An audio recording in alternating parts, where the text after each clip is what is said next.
Buenas tardes, jóvenes. Vamos a iniciar la clase.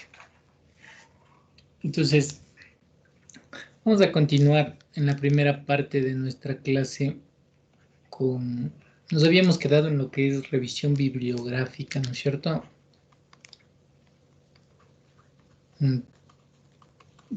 Vamos a revisar cómo escribir los resúmenes de las revisiones bibliográficas y en la segunda parte haremos nuestro taller de manejo de datos, taller en MATLAB para el manejo de datos. Entonces, vamos a ver alguna presentación que tenía. Bueno, el día de ayer habíamos revisado en relación a lo que viene a ser la consulta bibliográfica o la revisión de la literatura, que la mayoría de los papers están en inglés, ¿no? Así que sus respectivas investigaciones y consulta bibliográfica deberían desarrollarla en inglés. Si se quedan solo en español, ustedes pueden ver aquí el porcentaje de documentos esta es de una base de Elsevier. Es muy pequeña, entonces sería como estar en una piscina en la que es una piscina olímpica, pero se quedan nadando en una esquina, algo así, ¿no? Tienen bastante más espacio para consultar.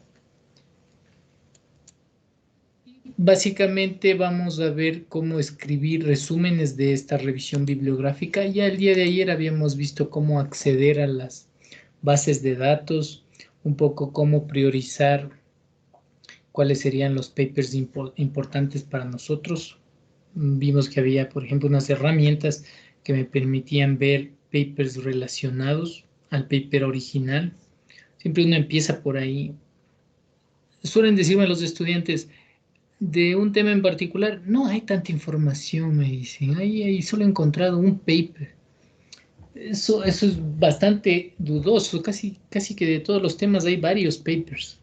Entonces, con las herramientas que les di el día de ayer, como Common Papers era una de esas, donde ustedes le cargaban un paper y les decía otros papers relacionados. Pues cuando uno llega a un tema por ahí leyendo muchos papers,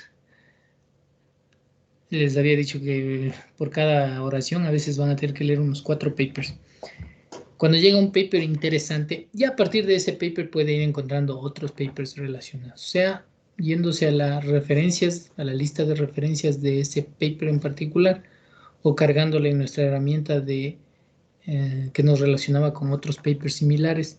Vamos a ir desarrollando este hilo conductor de nuestra investigación. ¿Sí?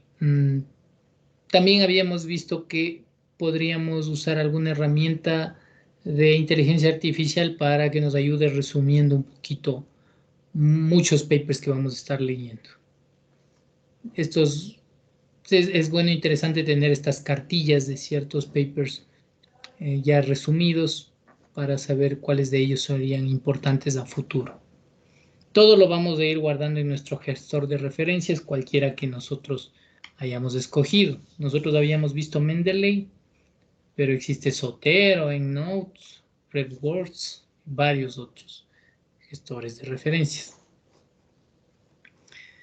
En un punto en particular, uno ya llega a un paper importante y va a querer hacer algún resumen de ese paper. Entonces, ¿qué sería este resumen? Y lo tenemos que hacer en inglés, ¿no es cierto? Para ya irle dando forma a nuestro paper mayor. Muchas veces la introducción de los papers son resúmenes de papers anteriores, revisión bibliográfica de los papers anteriores. Entonces, como que nos estamos enfocando en esa parte, ¿no?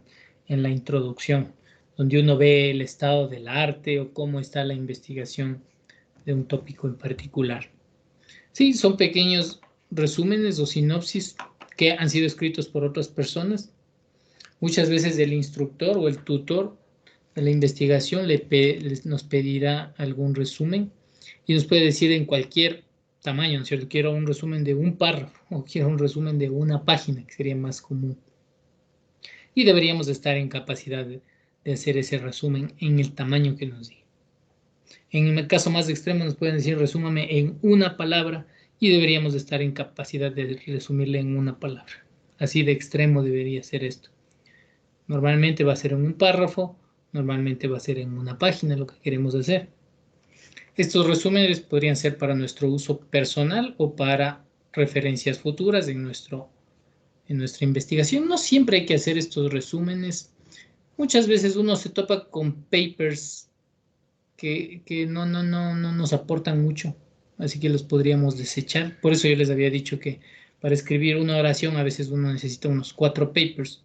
Sí, porque mucha de la lectura va a ser no útil, ¿no? Así que uno a veces se pierde al inicio porque está leyendo mucho y no nada le está, o una gran porcentaje de lo que está leyendo no está aportando para la investigación. Algo bastante común, pero eso más bien aporta, ¿no? Ya vimos en ciencia que ese paper no, por ahí no deberíamos irnos. Entonces, eso también es una parte positiva. A veces nosotros estamos familiarizados con lo que es un resumen, hacemos resúmenes de varias cosas, de reuniones, de papers, de libros. A veces son muy elaborados, como los que vamos a hacer para una publicación. Cuando son muy elaborados, uno los cita, uno piensa bien en los verbos y la gramática que está haciendo. A veces no son tan elaborados y solamente hace unos pequeños anotes o apuntes en la parte baja de algún libro. ¿Okay? En nuestra introducción vamos a tener comúnmente mucha revisión bibliográfica, muchas citaciones, ¿no? Después, cuando ya pasemos de la introducción a los métodos o posiblemente a los resultados, como que ya baja el número de citaciones, el número de resúmenes que vamos teniendo, obviamente, porque ya estamos mostrando nuestros resultados. Así que en la primera parte es la que nos estamos enfocando esto. ¿Y por qué hacemos estos resúmenes? Esto nos da básicamente las bases de nuestra investigación, como las bases de una casa, ¿no? Esto va a permitir que nosotros sentemos nuestro punto de vista en relación con otros investigadores.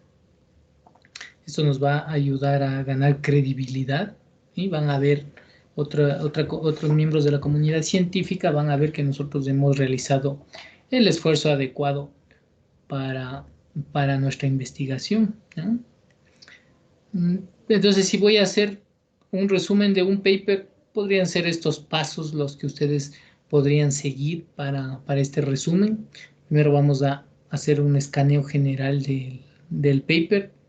Y ojalá la podamos dividir en secciones, ¿no es cierto? La introducción, los experimentos, los resultados, las conclusiones. También un poco hay que definir, en un segundo punto hay que definir por qué estamos haciendo este resumen. Muchas veces la finalidad del resumen nos dicta por dónde vamos a hacer el resumen. Si es para una investigación, ahí es una forma de realizar, hay una forma de realizar el resumen. Si es para un deber o si es para un ejercicio, hay otra forma de realizar el resumen. Si solamente quiero un párrafo o quiero de una vez una página completa. Todo eso me va un poco direccionando en la forma de hacer este resumen. Entonces yo voy a leer el texto, voy a subrayar las partes más importantes, voy a poner mis propias notas. Eso ya vimos que si usamos la herramienta del gestor de referencias de Mendeley, lo puedo hacer directamente en el formato electrónico. Voy poniendo esas notas, especialmente si ese paper ya me interesa, ¿no es cierto? Y de cada una de estas secciones que en el punto 2 en el punto 1 más o menos las hemos dividido en secciones al paper, tratemos, por ejemplo, de resumir cada una de las secciones en una oración, si es posible, ¿no? Para darle un esquema general, un outline de todo el paper. Nuestras notas deberían reflejar las partes importantes de cada una de estas secciones. No es que voy a subrayar una parte sin trascendencia. Entonces voy a tomar las partes importantes, las partes más polémicas, en las que se soporte otras investigaciones o se concluya algo importante. Y en las notas nosotros ponemos nuestras pensamientos y nuestras reacciones a esas conclusiones. A veces uno dice, aquí en esta parte puede ser que está en contraposición con lo que se ha discutido previamente en otras investigaciones relacionadas. Esa pequeña nota después nos podría dar algo de luces ya cuando generemos nuestra investigación individual. Entonces, ustedes van a tener un montón de citaciones, entonces ya vamos a hablar de las citaciones, van a tener muchas citaciones en la introducción. Entonces, estas citaciones van a verse algo como esto, ¿no es cierto? Entonces, aquí en color rojo es un ejemplo extraído de algún paper. Entonces, hundreds of new energy drink brands have been introduced into the market over the past decade. ¿Y quién dijo esto? Johnson en el 2006. Es una forma de citar en algún estilo en particular. El estilo en que les estoy mostrando es el estilo APA en su edición 2000, en su séptima edición, perdón, que es el que se está usando mucho aquí en la facultad y en muchos journals, pero cada journal realmente tiene su estilo de citaciones, sus formatos específicos. Entonces nosotros, dependiendo del journal o dependiendo de la universidad, dependiendo de la entidad que nos regule, haremos la citación en los formatos que nos piden, ¿no? Entonces vamos a aprendernos de esas reglas. Aquí otro ejemplo igual. Aquí solamente ha habido un autor, Johnson, en el 2006. Aquí ha existido más bien varios autores, por eso esta nomenclatura et al, punto y coma, ¿sí? 2011. ¿Esto qué significa et al? Que hay otros autores. Entonces se usa esta contracción et al cuando tengo más de 6 autores, ya es obligatorio, ¿sí? Cuando tengo hasta 5 autores, sí podría usarlo, pero la primera vez que yo cite, sí debería nombrar a todos los autores, ¿sí? Si es que es Johnson, Smith, no sé, Taylor, los cito la primera vez a todos, los 5 autores, si es que son 5 autores, y a partir de esa primera cita, ya las siguientes solamente puedo decir Johnson, Herón, significa y el resto, o los otros, ¿no? Entonces, bueno, ahí estoy siguiendo las recomendaciones de la APA, que es la American Psychology Association, una de las que se ha mantenido como que vigente y la usamos inclusive en el área de ingeniería, aunque sí hay otros estilos de citaciones en el área de ingeniería. Este del área de psicología sí se ha mantenido por el hecho de que puedo ver un poco el nombre del autor. Porque en ingeniería también se usa mucho unos números, donde yo simplemente aquí pongo uno y tengo que remitirme a la lista de referencia para ver cuál es el autor. Pero en este estilo de citación de la APA yo puedo ver directamente al autor el apellido, ¿no es cierto? Y eso como que ayuda. Entonces, esa es una primera regla, ¿ok? Cuando tenga muchos autores, pongo todos los autores la primera vez que los cito y después ya puedo poner Erol y el año nada más. ¿Por qué queremos referenciar? Para un poco ilustrar toda la cantidad de investigación que nosotros hemos realizado y que fundamentan nuestras ideas, para dar crédito a las personas que realmente crearon esas ideas o generaron esas ideas. Eso es algo discutible, ¿no es cierto? Porque casi que deberíamos citar todo lo que nosotros pensamos, porque de algún lado les sacamos todo lo que nosotros hablamos y todo lo que nosotros pensamos, ¿ah? Entonces alguien puede decir como que nada es nuevo, ya desde el punto de vista filosófico. Nada es nuevo y todo le hemos tomado de alguna otra persona. Sí, sí podría decirse eso, pero Hay ciertos conocimientos un poco más específicos que sí deberíamos nosotros identificarles. Cosas más generales, por ejemplo, si yo digo París es la capital de Francia, o esa frase de París es la capital de Francia, yo le tomé de algún lado, ¿ya? Pero como es un conocimiento tan general, no lo voy a citar, porque es un conocimiento general. O si digo cosas como el autor sugiere que, esa frase, el autor sugiere que es muy general, muchas personas la pueden usar. Cierto es que alguien me enseñó, pero no la voy a citar. Esa la uso porque es de uso general. Pero ya algún dato específico, como que sugiere que no sé, el 30% de la población es afroamericana. Ya, ese, a ver quién dijo eso, ¿no es cierto?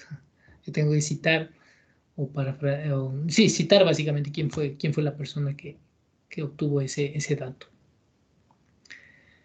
Sí, eso permitirá a quienes lean nuestras investigaciones remitirse a la fuente original, ¿no? Si por A o B situación necesita remitirse a la fuente original, estas citaciones van a permitir eso. Y sobre todo no apropiarnos de estas ideas de otras personas, que a veces uno lo puede hacer accidentalmente, que podría ser algo grave en ciertas universidades, ya que podría ser considerado como un plagio, ¿no es cierto? En la Universidad de Estados Unidos especialmente es bastante castigado. Hay personas famosas que se han arruinado su carrera si por ahí alguien les acusa de que han copiado ciertas partes de su investigación, especialmente si lo presentan como un artículo de publicación en un journal, ¿no? Posiblemente podrían copiar cosas en sus apuntes, en cualquier otro documento, pero si ya mandan un paper a un journal, una investigación a un journal, sí debería estar bien referenciado. Donde sea posible, nosotros vamos a tratar de realizar citas directas, o sea, tratarnos de remitirnos a la fuente original. No solo citar una citación, a eso se le llama una cita indirecta, porque muchas veces si hay ciertos documentos que uno no puede conseguir. Por ejemplo, si decimos la frase de pienso, luego existo, de que dijo René Descartes. ¿Será que alguien realmente se fue a la fuente original a ver si es que dijo mismo eso o es algo que le atribuyen que dijo? Y capaz que la cita original no es esa de pienso, luego existo, capaz que la cita original es de otra forma, ¿ya? Entonces, no vamos a remitirnos a decir René Descartes dijo pienso, luego existo, sin haber visto el libro de René Descartes, ¿ya? Entonces, tenemos que ir al libro de René Descartes para decir eso. Si hay algunas, se permite en lo posible, vamos a tratar de evadir estas citas indirectas, pero sí se permitiría en ciertos casos, por ejemplo, cuando algún paper es difícil o alguna investigación es difícil de conseguir, investigaciones realizadas en algunas empresas, por ejemplo, se mantienen en secreto. Entonces aquí hay una investigación realizada por esta empresa Packaged Facts, ¿ya? Entonces aquí ha sido extraído otro ejemplo de otro paper. Research conducted by Packaged Facts as cited in Rising, ¿ya? Entonces, ¿cómo lo cita Rising en el año 2009? Es una forma de mostrarle al lector que tú no has leído esta frase o esta conclusión de Packaged Facts, ¿sí? Eso va a ser muy apreciado, porque si directamente ponen, como dice Packaged Facts, esto, ahí se está interpretando como que tú has leído el reporte de Packaged Facts. ¿Ah? Entonces esto se aprecia mucho que se entiende el contexto, que no has leído, porque lo has leído en esta otra investigación. Pero en la mayoría de lo posible evitemos eso. Aparecerán una o dos veces en algún paper y la mayoría va a ser citas directas. Vamos a irnos a la fuente directa. Entonces nuestras citas pueden ser, no hay una traducción al español de quoted, pueden ser encomilladas o parafraseadas. ¿no? Y nosotros debemos tratar de preferir el parafraseo antes que el quotation encomillar, es decir, copiar textualmente una sección de un paper. Eso lo vamos a reservar así muy, muy exclusivamente o muy esporádicamente y si es posible nunca usar directas entre comillas, aunque sí se puede. No es tampoco tan raro. Pero en los dos casos, o sea que use comillas para encomillar, no sé si existe esa palabra, me parece que no, o parafrasear, no hay esas traducciones al español. Eso que el español tiene más palabras que el inglés, pero acuérdense que somos una cultura más bien de palabras, no somos una cultura de escribir, no somos muy acostumbrados a escribir, somos más acostumbrados a hablar. Por eso un poco tenemos déficit de ciertas palabras aquí entre el inglés y el español, aquí en esta sección de escritura.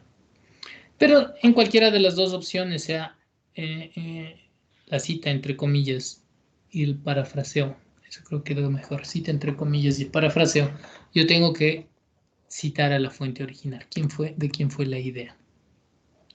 Entonces, si queremos ver un poco la diferencia, que es parafrasear, es reescribir, ¿no es cierto? Reescribir la idea general, pero en nuestras propias palabras, ¿no? No solo, no solo cambiar palabras, ¿no? Por ejemplo, yo voy a un diccionario y veo sinónimos y voy cambiando cada una de las palabras por sinónimos. Eso no estaría bien, aunque podría ser una técnica, ¿no? Como para un primer inicio, si uno se siente débil en el arte del parafraseo, podría intentar ver primero sinónimos y tratar de reorganizar la gramática también, de tal manera que yo escriba una frase distinta a la original, pero que exprese la misma idea. Eso sería el objetivo. Para que el lector o la persona que evalúa entienda que la idea yo la capté y la estoy diciendo en mis palabras. Por eso normalmente es necesario, a veces, si uno lee una frase y quiere reescribir esa misma idea, va a quedarse con esa imagen de la frase que acabó de leer, ¿no es cierto? Mejor es leerla y reescribirla después para ver si uno se entendió la idea general. Después de un cierto tiempo la vuelvo a reescribir, de tal manera que me vaya olvidando, hasta me vaya olvidando las palabras que leí, ¿no es cierto? Pero la idea es así que queda en mi cabeza. O voy a tratar de leer muchos papers y empezar a escribir algo después de leer unos, como les había dicho, por cada oración, lees unos 4 papers y de ahí intenten hacer una oración. Entonces, para parafrasear, si ustedes nos piden alguna recomendación para parafrasear, vamos a captar un determinado párrafo que queremos parafrasear y vamos a organizar los puntos importantes. Podría yo anotar aparte cuáles son los puntos importantes relaciones entre estos puntos importantes. No sé, algún ejemplo, digamos que hay accidentes, se está estudiando los accidentes de tránsito en una ciudad de Chicago y se ve que el consumo de alcohol aumenta los accidentes de tránsito. Entonces, esos serían los puntos importantes, ¿no es cierto? Los accidentes de tránsito, el consumo de alcohol, y vamos a tratar de ver las relaciones, posiblemente veo una relación de causas de efecto, o solamente hay una correlación. ¿Qué frases podría ligar a estas palabras importantes? O inclusive pensar en posibles sinónimos, ¿no es cierto? En lugar de accidentes de tránsito, no sé, accidentes de auto, mm, o algún otro sinónimo. Y ahí empiezo a parafrasear. Entonces aquí un pequeño ejemplo de una sección en la parte original. No driving related devices such as car stereos, mobile phones, and more recently navigation system divert drivers' attention increasingly more away from the primary source of information necessary for safe operation in the vehicle, the road and other road users. ¿Ah? Entonces, en el parafraseado, esta frase original fue realizada por Johnson en el 2006. Así que yo vuelvo a identificar las partes importantes y las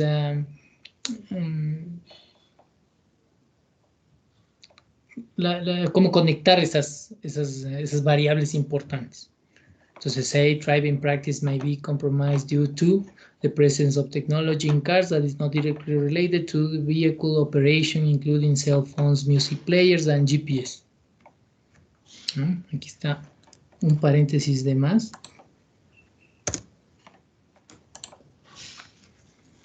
Expreso la misma idea con otras palabras. Eso es algo que podría ser aceptado y refiero al autor original.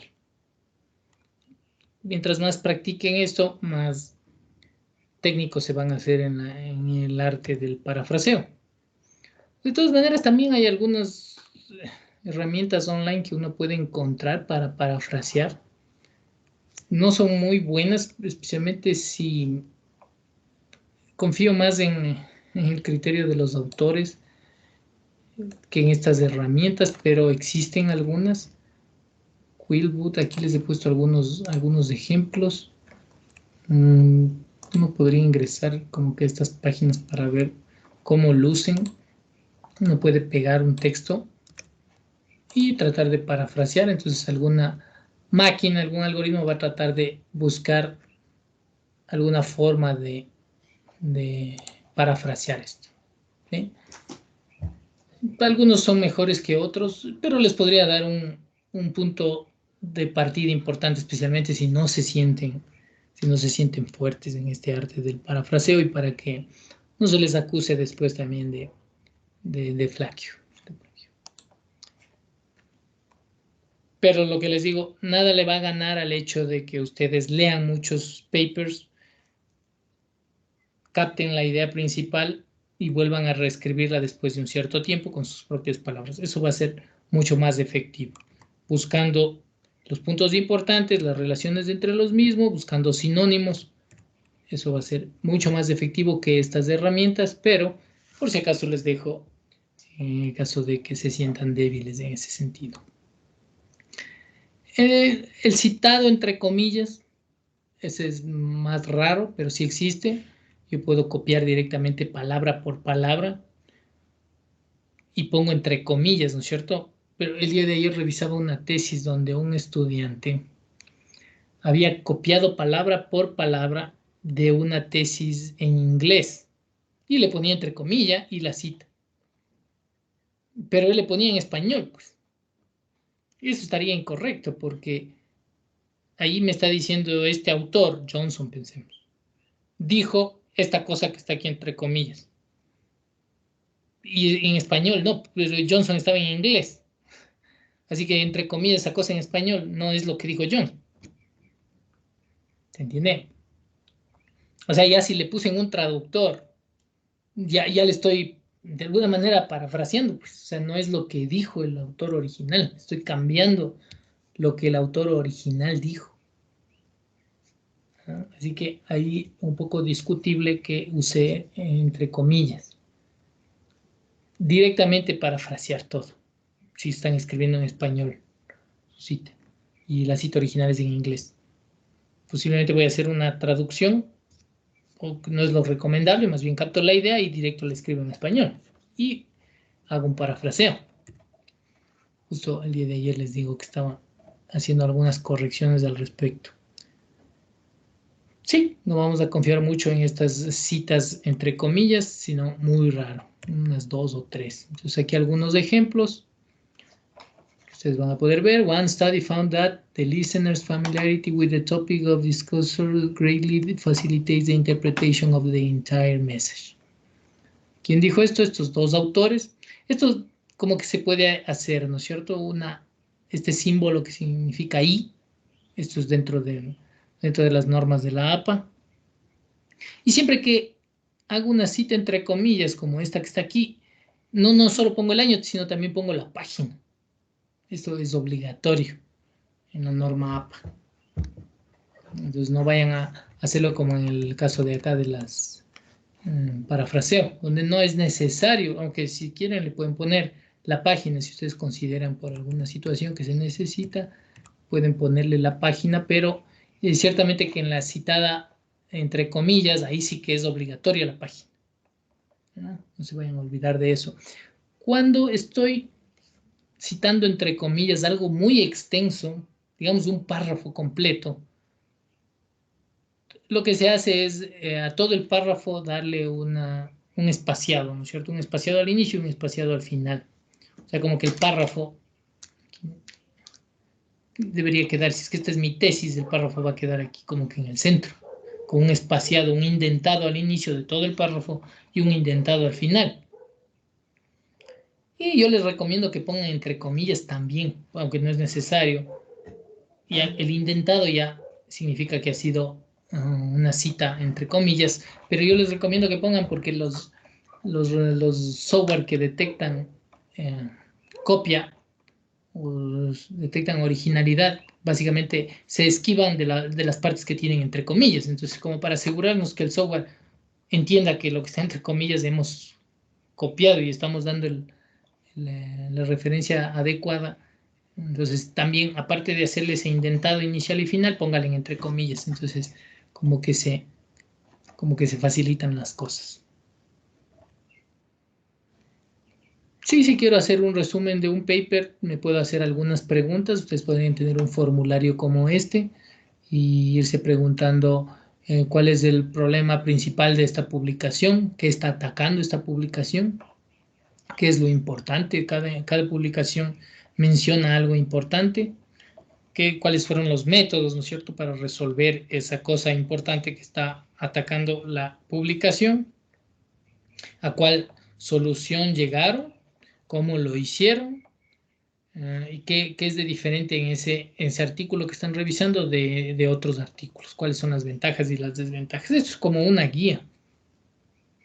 Ustedes podrían tener otras preguntas que podrían contestarla o alguna de estas no contestarla. Conforme se hacen o ganan técnica en esta cosa de los resúmenes de papers, van a ya no ir necesitando como que estas guías. Cuando hago estos resúmenes, voy a tener, a lo que escribo esto, voy a tener estas dos secciones, digamos, la fuente y la idea, siempre. En todas estas voy a usar el tiempo presente. Entonces aquí viene unas ciertas reglas de gramática que nosotros tenemos que irnos acostumbrando en vista de que no somos nativos.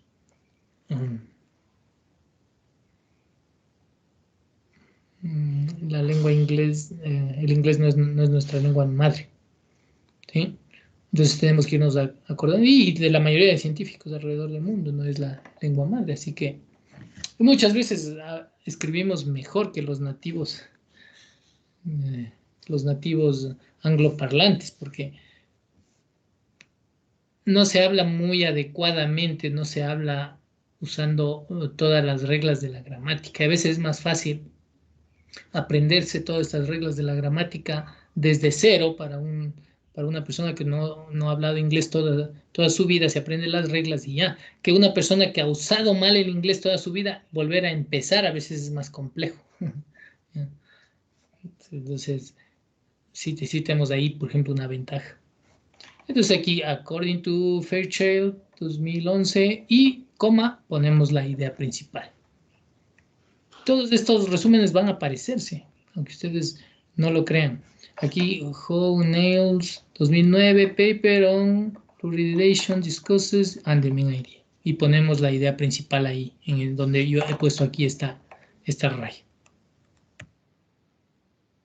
O podría ser algo como esto, Bernstein, el 2004, states that, y pongo la idea principal. Ustedes podrían usar otros verbos. Claims, argue, maintains. No todos los verbos tienen la misma, aunque parezcan sinónimos, tienen el mismo significado, ¿no es cierto? Por ejemplo, si digo states, claims, no va a ser lo mismo que si digo, por ejemplo, mention. alguien diría, pero aquí parece que mention sí quedaría como que reemplaza states o claims. Pero si ustedes le piensan, el verbo claims o el verbo states es como que más fuerte que mention. Nosotros podríamos usar el verbo mention, de mencionar en español, cuando alguien dice algo muy superficialmente, como de pasada nomás. En cambio, decir claims o state significa que está haciendo una aseveración importante, ¿no es cierto? ¿No? Entonces, a tomar en cuenta eso.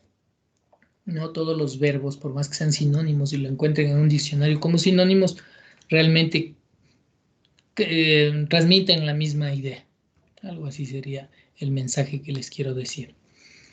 Estos eran como que un poco más fuertes, acá un poco más débiles, ¿no es cierto? Barinaga, 2004, suggests that, o asserts, o hypothesize, o states, o concludes, ¿no? Recuerden, una hipótesis es algo que todavía está por probarse, por eso es equivalente a sugiere, sugerir, ¿no? Son verbos que se podrían usar en ese caso. Aquí otro ejemplo, Lamport 1. Aquí están usando otro tipo de citación, de estilo de citación. Este es muy común de la IEEE, donde yo no veo el apellido o el nombre de la persona que ha dicho eso, aunque aquí sí, porque aquí estoy haciendo una citación del tipo narrativa. No sé, no les expliqué muy bien eso. Estas citaciones podrían ser de dos tipos, narrativas y parentales, ¿ya? Esta es una, por ejemplo, narrativa, donde aparece el nombre del autor aquí dentro de la oración. ¿Sí? Bernstein states that. Esa es una del tipo narrativa. Vamos a ver una parental. Por aquí nos pasamos alguna parental. Aquí, por ejemplo, hay una parental, donde, acá abajo, Johnson. Johnson no es parte de la oración, ¿no es cierto? Solo aparece por ahí y al final. Entonces esta le podríamos clasificar como parental. ¿No? Una de las que me pasé al inicio posiblemente. Sí, todas estas son parentales. Estas que aparecen aquí en color rojo. Los autores no están siendo parte de la oración. ¿Ah?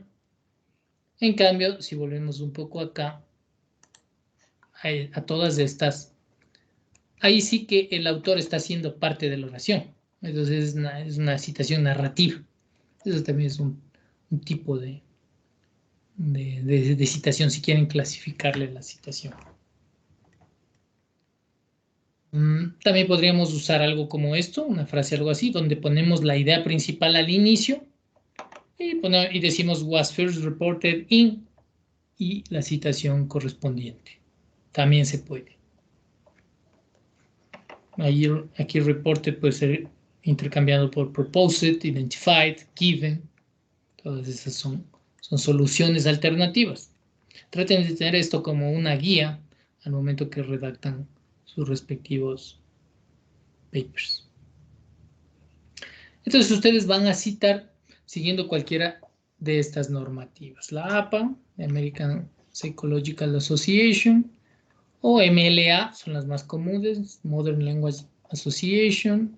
En ingeniería mucho es el Instituto de Ingenieros Electrónicos y Eléctricos y cualquier otro. Ustedes en el journal que vayan a publicar les van a decir eso. Va a haber una sección específica en el journal en el que les explique, se llama la guía de autores. Entonces uno entra a la guía de autores y ahí ve cuál es la norma de citación para eso. Aquí en mecánica también vamos a tener el momento de hacer nuestras tesis. Vamos a tener que remitirnos al decanato que nos digan cuál es la guía de citaciones que vamos a seguir. Aquí les decía que en mecánica estamos usando la APA, pero estén dispuestos a cambiar si es que si tienen que redactar algún tipo de investigación o paper. A veces uno cambia de papers y de la noche a la mañana nos dicen cambiemos de estilo de citación. Por eso el uso de los gestores nos ayudaría mucho.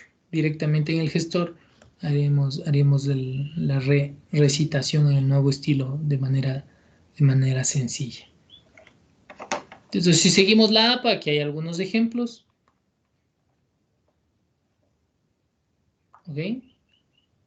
Raising it all, questioned whether energy drinks are safe.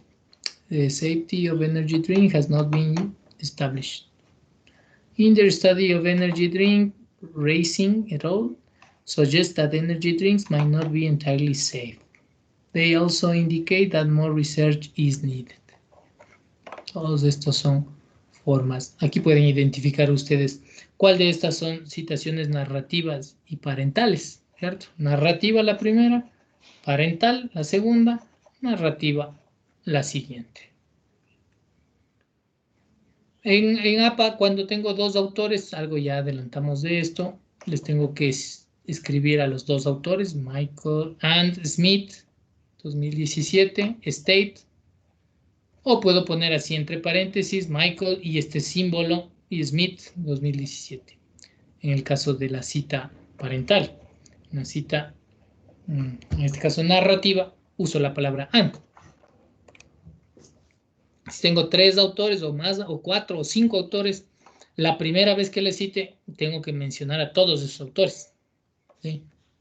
Entonces, Michael, Smith, Ann, Thompson, State, en lo que es cita narrativa, y en lo que es cita parental ya le pongo con este símbolo. La primera vez que lo hago. Las siguientes ya le puedo poner Herod o otros. Y de hecho, cuando ya tengo 6 o más, ya desde la primera ya le pongo Herod. Aquí nos está faltando un puntito después de Herod. ¿No? Ahí está, porque siempre es una contracción, digamos así. De ahí a cuando realizo, después de que yo tengo todo mi documento citado, al final voy a tener una lista de referencia, reference list, o bibliografía, ¿no es cierto? Cualquiera de las dos. ¿Cuál viene a ser la diferencia entre una lista de referencia y la bibliografía? Eso depende de lo que nos estén pidiendo. Si alguien nos dice o nos pide la lista de referencia, eso quiere decir de todas estas referencias que yo incrusté en mi paper, póngame esa lista de todas ellas al final. ¿Ya? Contrario a la que es la bibliografía. En la bibliografía, en cambio, uno puede tener fuentes más allá de su lista de referencias. Uno a veces lee un libro y no necesariamente cita ese libro. ¿Ya? Pero si sacó ideas de ese libro, aunque no las haya citado, debería ponerle en la bibliografía. Entonces la bibliografía va a ser un poco más grande que la lista de referencias. Y le contiene a la lista de referencias. Y tiene ciertos textos que no han sido citados, pero que he leído o podrían ser susceptibles de que de esos extraje información. Eso viene a ser la diferencia entre lista de referencias y bibliografía. Entonces, cada una de estas guías de citación tiene sus reglas para la forma en la que yo creo la lista de referencia, ¿cierto? Entonces, al final de la tesis va a estar ahí. Primero vamos a poner la identificación de los autores, ¿sí? El apellido, con este formato, ¿no es cierto? Mayúscula el primero y minúscula el siguiente. Luego la inicial con un punto. Luego vamos a poner entre paréntesis la fecha de la publicación, ¿no? El título. Esto siempre, en cada edición a veces podría cambiar, ¿no es cierto? A veces les dicen en cursiva esta parte que está en color verde. También podría suceder eso. La ubicación de quien publicó esto y a veces la dirección URL al final en la lista de referencias. Otro ejemplo, en cambio para la MLA, cambia un poco, ¿no es cierto? Entonces, el autor, asimismo, entre comillas del título, del journal que le contiene, quienes han contribuido, la versión, quien publicó, o la editorial, la fecha y la ubicación. Entonces, si ustedes abren directamente todas estas guías, son extensas, ¿ya? Aquí les estamos dando un pequeño resumen nada más. Pero ahí les van a indicar cómo hacer estas listas de referencias para cada uno de los distintos tipos. Por ejemplo, si es un libro, ¿cómo hago? Si es un artículo, ¿cómo hago? Si es una página web, ¿cómo hago? Entonces, si ustedes tienen un gestor de referencias, un poco se va a simplificar eso, porque todo esto ya está programado en el gestor de referencias. De todas maneras, sí es necesario chequearle, porque no todos los gestores de referencia tienen actualizada la forma en la que están haciendo las citaciones. Aquí otro ejemplo para este estilo de Harvard y cómo se ve este estilo de Harvard una vez que he seguido estas recomendaciones, ¿no? Mi recomendación, si quieren, traten de leerse antes de empezar la guía completa, si es un poco extensa, pero sí valdría que se den una ojeada de la misma, dependiendo del campo de estudio o de la revista que están haciendo. Entonces aquí hay algunos links que si dan clic van a remitirse a la guía original de la APA y el manual. Igual hay un handbook para la MLA. Si ustedes van aquí al decanato a pedir un poco las guías de citación que se estén usando, les van a dar unos tres archivos. Yo les puse en esta carpeta compartida, así que si los abrimos vamos a ver un poco. Siempre les dan este instructivo para la escritura de la tesis, ¿no es cierto? Que si uno lo abre va a ver las recomendaciones que se siguen aquí en la facultad para la escritura de la tesis. Entonces ahí nos van a indicar los márgenes, en qué tipo de letra voy a hacer los títulos, los capítulos, los subcapítulos. Entonces, si estoy en Word, de una vez ir haciendo esta configuración al inicio de la redacción de la tesis. ¿Sí? Inclusive nos pueden facilitar una plantilla que tienen ahí, que es esta, básicamente, donde ustedes podrían empezar sobre esta plantilla y sobre otros. Es una copia de otras tesis que alguien ha hecho, empezar a escribir su nombre en particular, ¿no es cierto? Entonces aquí en lugar de estos nombres que aparecen aquí, ya podrían poner su nombre y usar estas plantillas. Estas plantillas también están disponibles en los journals de la revista que vayan a publicar. En la sección de guía para autores, muy comúnmente hay una sección que dice templates, donde uno se descarga algo parecido a esto, un documento, aquí está en Word, que está vacío, pero que ya está dado los formatos necesarios para uno empezar a escribir. Esa sería una de las recomendaciones. ¿Qué más les dan? Les dan una guía aquí en ¿por qué no se abre? Les dan una guía de las normas APA, un poco más a detalle lo que yo acabé de describirles a ustedes. Esto no ha sido desarrollado aquí en la Politécnica Nacional, le están usando de alguna otra universidad que ha hecho este resumen, un resumen del handbook de la APA. Entonces, a tomarle un poco con pinzas, esto tal vez funcione para nuestra universidad, pero ya el momento que hacemos unas referencias para una revista, mejor usar directo los formularios que tenemos nosotros en el Mendeley Desktop. Confío un poco más en esto porque esto no debe estar muy actualizado, pero es lo que están entregando. Igual hay una pequeña guía de las normas APA, estamos usando de esta universidad, Cranfield, donde también ustedes tienen un poco y mucha de la información que yo he extraído para esta presentación la he sacado también de aquí. Y ustedes si tienen alguna duda, por ejemplo, de cómo citar una página web, Aquí les va a explicar, ¿no es cierto? Específicamente cómo se cita una página web del Internet. Les va a dar un ejemplo de cómo se citaría la página web que ustedes podrían seguir y chequear si el gestor de citas que están usando está siguiendo estas recomendaciones.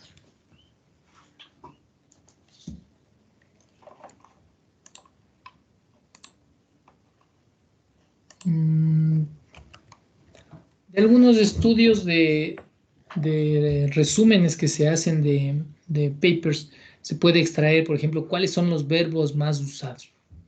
Entonces hay estudios eh, clasificados por áreas de ciencia, de las ciencias duras y las suaves, digamos así, o las ciencias naturales y las ciencias humanas. Entonces, por cada uno de estos podríamos nosotros ver cuáles son los verbos que más están siendo usados. Por ejemplo, en ingeniería mecánica, que nos corresponde, está rankeado primero el verbo describe, show, report, discuss, give, develop. Eso les podría dar un poco una guía a ustedes de qué verbos se están usando en nuestro campo de estudio. Y también podrían buscar en otros campos relacionados y posiblemente ustedes usar verbos parecidos, ¿no? Aunque no es obligatorio, pero sí les daría una idea general de qué es lo que está sucediendo al momento de realizar estos resúmenes. Aún no estamos redactando nuestros papers, estamos solo haciendo el resumen introductorio. ¿Qué pasa cuando tengo que hacer un resumen o una síntesis, pero de más de un artículo? Es muy común eso, que yo tenga dos artículos y quiero ver cómo se articulan estos dos artículos, si están opuestos, si las conclusiones son contradictorias o si más bien los dos se refuerzan, ¿no? Entonces podemos usar ciertas palabras de conexión, ¿no? Por ejemplo, hay algunas palabras de conexión para mostrar similaridad, como similarity. En inglés sería una connector word. Entonces vamos a enfocarnos en la gramática de aquí. Entonces, according to Massey 2011, the average 4-year-old in the USA watches approximately 4 hours of TV each day. Similarly, those in Australia view about 3.5 hours of TV. Here it should be TV. Okay, daily. Let me change this. Es una forma de usarlo. Identifiquen aquí la clave, es la palabra similarly. Y estamos comparando dos estudios. O a veces similar to también se usa para la similaridad. Similar to Kim, Massey en el 2011, ¿qué encontró? ¿No? Esto posiblemente fue citado en Smooth. Likewise, otra palabra, otro conector. Pues como que siempre ahí conecto yo con estos conectores. Acabo una oración, punto, likewise, coma, y continúo con el otro. ¿Sí? Entonces, Massey found that the average 4-year-old in the USA watches 4 hours of TV each day. Okay. Corregir algunas cosas. Likewise, in Australia, 4-year-old watch several hours of TV daily. Otra forma de buscar similaridad, as in X, in Y. Muchos de sus resúmenes utilizarán esto. As in Australia, coma, important part here is comma, the average 4-year-old in the USA watches more than 3 hours of TV each day. Y su citación respectiva. Like X, Y. Like in the USA, comma, the average 4-year-old in Australia watches several hours of TV daily. Or the same, according to Massey, the average 4-year-old in the USA watches approximately 4 hours of TV each day. 4-year-olds in Australia view about the same number of hours of TV daily. As well, otra conector, en este caso para que muestra similaridad. Massey interviewed 250 parents of young children. King interviewed a similar number of parents as well. Eso es para mostrar similaridad, in contrast, contraste. In contrast to Nigerians, 28% of whom have internet access, Liberians have very limited opportunity to connect to the internet. Okay, so, ¿cuándo uso números? ¿Cuándo uso letras? La regla básicamente dice que si tengo números menores que 10, yo usaré letras. Por ejemplo, si quiero decir, no sé, el número de, o the number of bacteria is 9, en lugar de decir 9, yo pongo 9 en palabras. Pero si quiero decir 99, ahí sí ya le pongo el número, porque es mayor a 10. Cosas como porcentaje, tiempo, dinero, años, horas, días, fechas, todo eso se pone en números y no en palabras. Así que aquí no podría poner en palabras 28. Inclusive si fuera 9 o 8%, no podría decir 9%. Como es un porcentaje, mejor le pongo en número. Pero si solo aparece un 9 solito aquí, ahí sí le pongo en letras mejor. Eso es algo que nos menciona las normas APA. Unlike X, or unlike X, Y, unlike Indonesians who have limited access to internet, the majority of Japanese have easy access. Si ustedes no siguen estas reglas, tal vez ustedes dicen, no, parece muy importante esto de la coma aquí y en la like en esa posición. Inmediatamente se dan cuenta cuando no están usando bien estos conectores, ¿ya? Y los papers son rechazados si no están gramaticalmente bien estructurados. Entonces, por eso vamos a hacer bastante énfasis en esto. In contrast to the UK, where the internet access is widespread, less than 10% of the population in India can connect to the internet. ¿Puedo decir eso? On the other hand, igual, this is another connector word. Como uno de estos connector words, aquí con un punto y coma, es muy común. In the developed countries, internet access is viewed as a necessity. In most African countries, semicolon, on the other hand, it is a luxury. En cambio, si inicio con on the other hand, tengo que tener una coma. Si el on the other hand está en el medio de esas dos frases, entonces pongo punto y coma. Y coma. Paso al pizarrón para estas. However también es otro, ¿no es cierto? However. Puedo iniciar, ¿no es cierto? Y digo however, coma, y aquí digo lo que yo quería decir. Punto. O a veces podría tener una oración y punto y coma, however en minúscula, however, coma, y pongo la otra oración. Ahí estoy conectando estas dos oraciones. Aquí, en cambio, se acabó una oración y le puse punto y empieza una nueva however, ¿no es cierto? ¿No? Así se usaría however. Cuando está iniciando, coma, o cuando está en la mitad también. Pero ahí necesito un punto y coma. Algo parecido. Ahora reemplácela en however con on the other hand. Si inicia, le ponen on the other hand, coma y la idea. O como aquí, que tengo una oración al inicio, punto y coma, on the other hand, coma y la otra oración. Justo aquí está el however, ¿no? Si está al inicio, coma y sigo con la idea, o si está en la mitad, punto y coma, however, coma y sigo. Aquí es una coma nada más, ¿no? ¿No? Eso es lo que se dice aquí, ¿no? Overall, just over 30% of the world's population has internet access. Semicolon, however, comma, only 11% of Africans have the same. Quiere decir the same opportunity.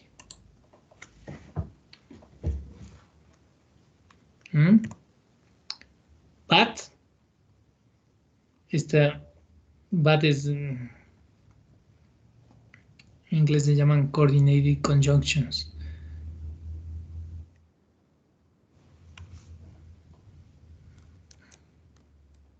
Todas las coordinated conjunctions son las denominadas fanboys, ¿no es cierto?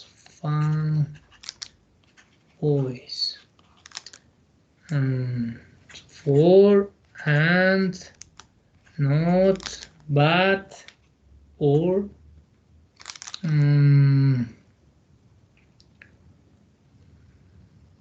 yet, so.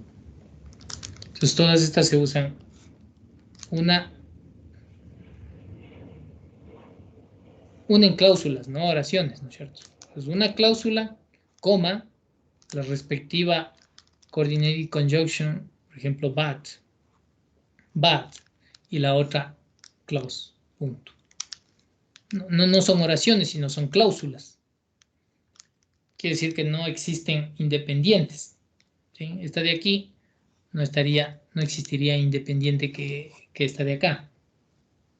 ¿No?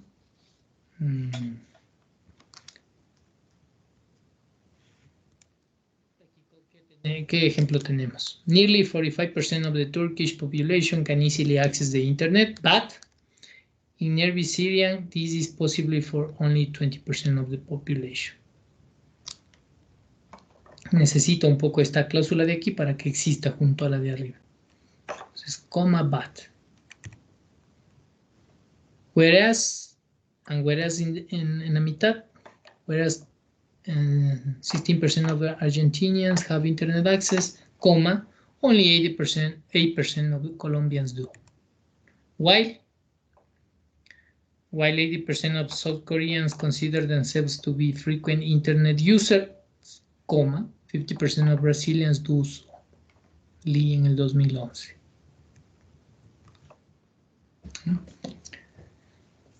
Entonces, a poner muy especial énfasis en esta gramática, voy a hacerles una lista de todas las coordinated conjunctions como estas. Hay otras subordinated conjunctions y connecting words que se usa como however y on the other hand que hemos visto ahorita. Y vamos a hacer algunos ejercicios de cómo conectarles. Esto es importante, es la parte de la gramática que nos dan en las clases de inglés. Pero como les digo, si no se siguen estas reglas, muchos papers son rechazados porque no lo entienden, no se entienden bien. No somos una sociedad acostumbrada a escribir mucho, así que tenemos que hacer algunos ejercicios de escritura.